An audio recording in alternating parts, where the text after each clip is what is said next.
Let's talk about age. I mean, what is it really? We all have one, but what does that number actually say about us?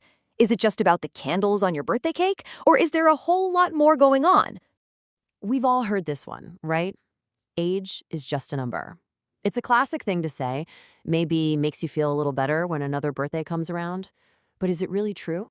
Because if it's just a number, man, that number seems to carry a lot of weight, doesn't it? Today, we're going to unpack what our age really tells us. And we're going to start with a common belief about birthdays that, well, gets it completely wrong. Okay, let's kick things off with something you might think you know about your own birthday. So a lot of people are like Leon, a guy mentioned in one of our sources. He was born on a Monday, and he's totally convinced that every 7 years, like clockwork, his birthday lands on a Monday again. I mean, it seems to make sense, right? 7 days in a week, 7-year cycle. Simple. And yeah, 7 is the magic number for a lot of folks.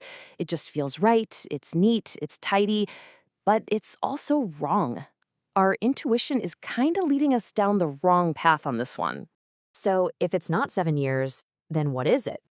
To figure that out, we've got to look at the actual math behind our calendar. Let's just be super clear about this. That whole 7-year theory is a complete myth. The reason it feels right has everything to do with some little quirks in the way we track time, and the real cycle is actually much, much longer. And here it is. This is the real number you're looking for, 28. It takes a full 28 years for your birthday's weekday to repeat in a predictable pattern. So what's the deal with 28? Well, that's the full cycle of our modern calendar. It's the point where the pattern of weekdays and leap years finally lines up perfectly again.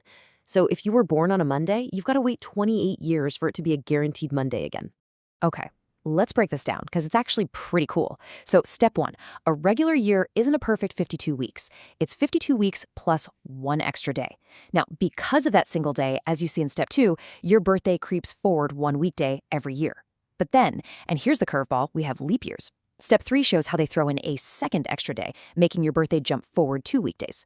So it's this whole complicated dance of 1-day shifts and 2-day jumps that, as step 4 shows, takes a full 28 years to finally get back to where it started. All right, so we've just busted a common calendar myth, but this little mix-up actually points to a much, much bigger idea. And this really gets to the heart of what we're talking about today. If we can get a simple calendar fact wrong, what else might we be misunderstanding about the concept of age itself? It turns out age isn't just one thing. You really have to look at it from 3 totally different angles.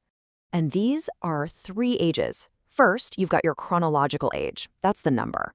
Then there's your generational age. That's the context you were born into. And finally, subjective age, which is all about the feeling. And that last one, well, that might just be the most important one of all. Let's dig in. So chronological age. This is the one we all know. It's the number of trips you've taken around the sun.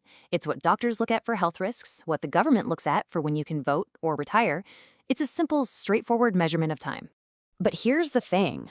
That number doesn't exist in a vacuum, not even close. It's deeply, deeply connected to when you were born.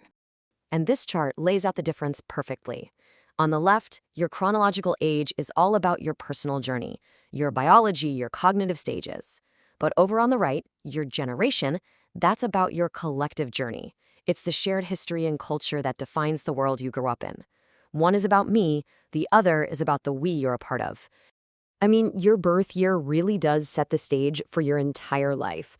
Think about it. The shared historical events you live through, the technology you grow up with, like having the internet versus a rotary phone, the cultural trends, the economy, all of it shapes who you are, your outlook, and what opportunities you have. Okay, so we've covered the number and we've covered the context, but now we get to the most personal and maybe the most powerful aspect of age. So which one is it? Which age matters most when it comes to your actual well-being? Is it the number of years you've lived, the era you were born into? Well, a growing body of research suggests the answer might be neither. The most important age might be the one that only exists inside your head. And this is your subjective age. It has nothing to do with your driver's license. It's just, how old do you feel? When you wake up in the morning, do you feel energetic and young, or do you feel tired and old? It's all about your internal mindset. And this is where it gets absolutely incredible. Studies are showing that people who feel younger than their chronological age aren't just being optimistic. They actually tend to have better physical health, they're more open to new experiences and personality growth, And, get this, they even tend to live longer. This quote from the BBC's research really just nails it. The way you feel inside can actually be a more powerful predictor of your future than the date on your birth certificate. It's a pretty profound idea that our own perception can literally shape our physical reality. So, we'll leave you with this thought. We have our chronological age. That's the number. We can't change it. We have our generational age, the context that shaped us. But we also have our subjective age, and that's the one we might have a little bit of control over. So forget the calendar for a second. How old do you really feel?